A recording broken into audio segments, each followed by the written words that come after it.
Hello everybody, it's Ninja You here, and today I'm here with some pretty big news. After years of there being multiple closed source projects all working towards the goal of releasing like a universe, in the past couple of months that has changed so much, and now, in terms of closed source projects, there is only Dark Flame Universe left. That's right. Last night, Encree, or Jet, left OpCrux as developer, and minutes later Simon posted a message in the announcements channel of OpCrux linking everyone to their now open source code. At the moment, one major question remains open for me, mostly because Simon only sent 2 messages after announcing this before going to sleep, and I'm writing this next morning, which is whether or not Simon will be continuing to work on the project, or is this the end of his work on OpCrux? My instinct is that this is not the end of him working on it. He's invested so much time in it, he really won't want to quit, no matter what, and he'll be a loss to the community if he did. On the other hand, this might actually be a perfect opportunity for him to escape this huge time commitment on his part, which he's forced himself into, whilst still having OpCrux make a huge impact on the community. Anyway, because of this, I may well do a follow-up video on this topic when we learn a little more about what Simon's planning. My thoughts on this are currently quite confused, actually. My instinct for the project automatically went to saying this could be the end of it, but my instinct over Simon says that there's no way he would leave the project. So, yeah, we'll see what this brings.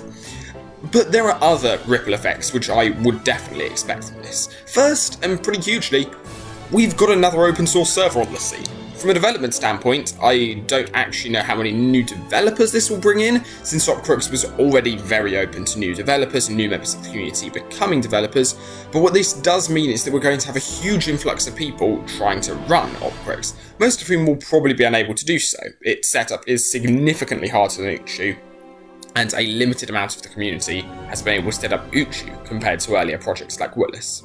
In the most likely event, this will mean nothing, but there is the potential that someone will use this to publicly host a server. It's definitely possible, since the speedrunning server, hosted by Encree, is currently running a version of OpCrux with some features disabled. It seems unlikely, however, which is probably for the better. It seems the desire to host public servers has gone down as of late, and with DLU's recent progress leading me to actually feel reasonably confident in saying that I think closed beta will happen for certain in under a year, and possibly much sooner depending on how life treats the devs. There would almost certainly be an opportunity for a large number of players to join a LEGO Universe testing phase sooner than ever before, and unlike previous times when I've just relayed DLU's closed beta promises with doubt, this time they have made no promises, and I'm basing this just off of their huge amount of progress. So, no promises and a lot of progress, this is something I wholeheartedly support. And in this climate, lots of people having the chance to play DLU, I doubt the demand for a public server will be as high, with a large amount of the community being able to play. But on the other hand, it could go entirely the other way. DLU's closed beta could be exactly the impetus someone needs to decide they want to set up a server for all the people who have joined the community in the hopes of getting in but haven't, and this could be a brilliant opportunity for us to have an active community server. But yeah, that sums up pretty well my thoughts on the chances of a publicly hosted server coming from this. I think they're low, but they're still non-zero. Fortunately, the difficulty in setting this up may actually push things to the position where we're not at risk of an inexperienced user deciding to host the server and getting us into the trouble with LEGO. That, fortunately, seems unlikely to be a problem, meaning that if someone does set up a publicly hosted server, it will likely be someone who knows what they're doing, and it will hopefully remain. And lastly, I'm just going to throw out my opinion on this move, quickly. I genuinely think it's a really good idea.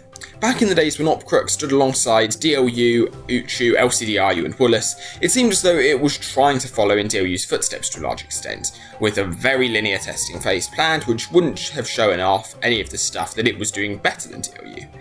But back then, that wasn't too much of a problem. DLU was large, but also had a lot of inactive developers, and had been exceeded in terms of progress by LCDRU when LCDRU released, despite LCDR having fewer developers and resources.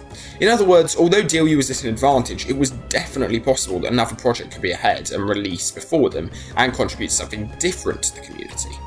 However, since Vincent and LCDR joined DLU, the number of talented devs on DLU's team began to make this a much less certain prospect, and so I think Simon took the best option open to him.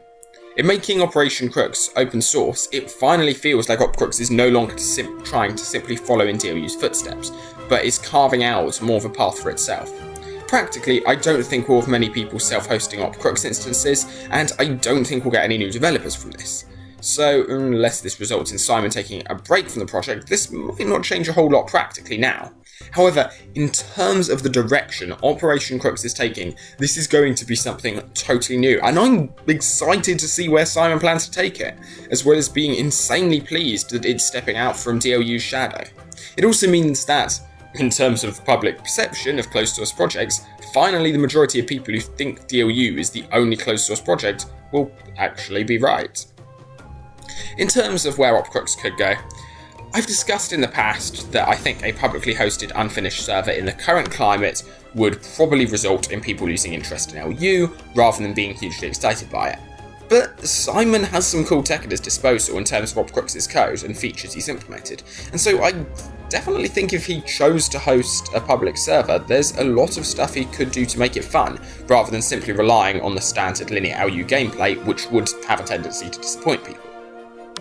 To clarify, that's not me saying LU's gameplay is bad, that's saying that no project currently has implemented enough of it for it to hold as a game, with just the parts they have. And with that, well, a huge shout out to Simon for everything he's done for OpCrux. From August 2018 to now, December 2020, that cursed year, he's added over 2,300,000 lines of code to the server, and has made some huge progress. He's one of the longest standing and most dedicated developers we've had, and I know I personally thank him for all the work he's put in thus far, and hopefully all that he'll continue to put in the future, steering this project towards a new destination. So, yeah. As always, developer channels are in the description. I urge you to subscribe to them and to show them your support, because it really does mean a lot to them and helps keep these projects moving. That said, I have been Ninja. Thank you all so very much for listening, and I will see you around, hopefully for something that I can predict further in advance than this, because this was fun.